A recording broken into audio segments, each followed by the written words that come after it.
जीवन के अंदर में ड्रीम्स से जीवन नहीं बनते, पर ड्रीम्स उनको एक दिशा देते हैं, आवश्यक है। उन ड्रीम्स को डिसीजंस में बदलना पड़ता है और उन डिसीजंस को लाइफ की रियलिटीज में बनना पड़ता है।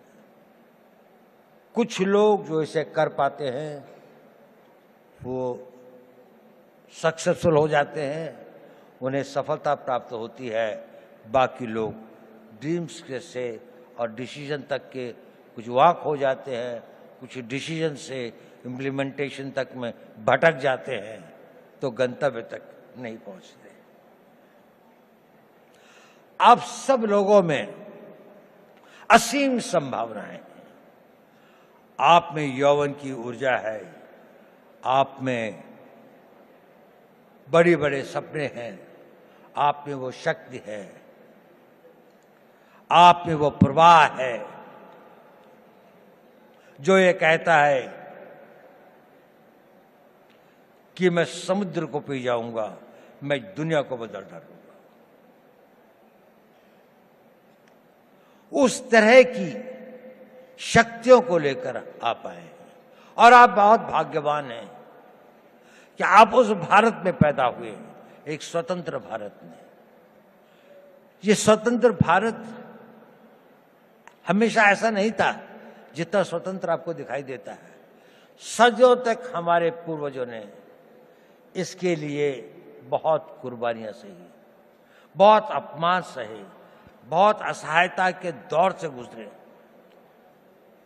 कई लोगों को फांसी चढ़नी पड़ी, भगत सिंह को फांसी के फंदे को स्वीकार करना पड़ा, सुभाष बोस को जीवन भर संघर्ष करना पड़ा, महात्मा गांधी को सत्याग्रह करना पड़ा और अनगिनत लोगों को अपनी जानें देनी पड़ी। ये संघर्ष चलता रहा। हमारे गांव जले, हमारी सिविलाइजेशन को समाप्त किया गया, हमारे मंदिरों को लूटा गया और हम एक मूक दर्शक की तरह असहाय होकर इसको देखते रहे। ये इतिहास हमें एक चुनौती देता है कि ये उस भारत का आज हर युवक के अंदर वो आग होनी चाहिए कि मैं, प्रतिशोध शब्द अच्छा तो नहीं है, लेकिन प्रतिशोध भी अपने में एक बड़ी भारी शक्ति होती है। हमें अपने इतिहास का प्रतिशोध लेना है। हमने इस देश को फिर वहां पहुंचाना है जहां पर हम अपने हक, अपने विचार और अपनी आस्थाओं के आधार पर एक महान भारत का निर्माण कर सकें। हमारी एक बड़ी विकसित सभ्यता थी। हमने किसी के मंदिर नहीं तोड़े, हमने कहीं जाकर लूटा नहीं, हमने किसी बाहर के लोगों के ऊपर आक्रमण नहीं किया, जबकि सारी दुनिया बहुत पिछड़ी थी। परंतु अपनी सुरक्षा और हम अपने आप को समझ नहीं पाए कि हम को क्या खतरे हैं, हम उनके प्रति उदासीन रहे, तो हमें इतिहास ने एक सबक सिखाया।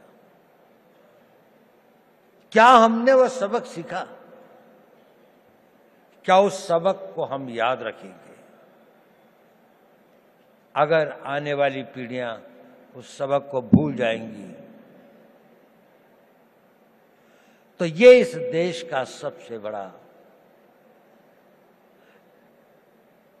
ट्रेजेडी होगी।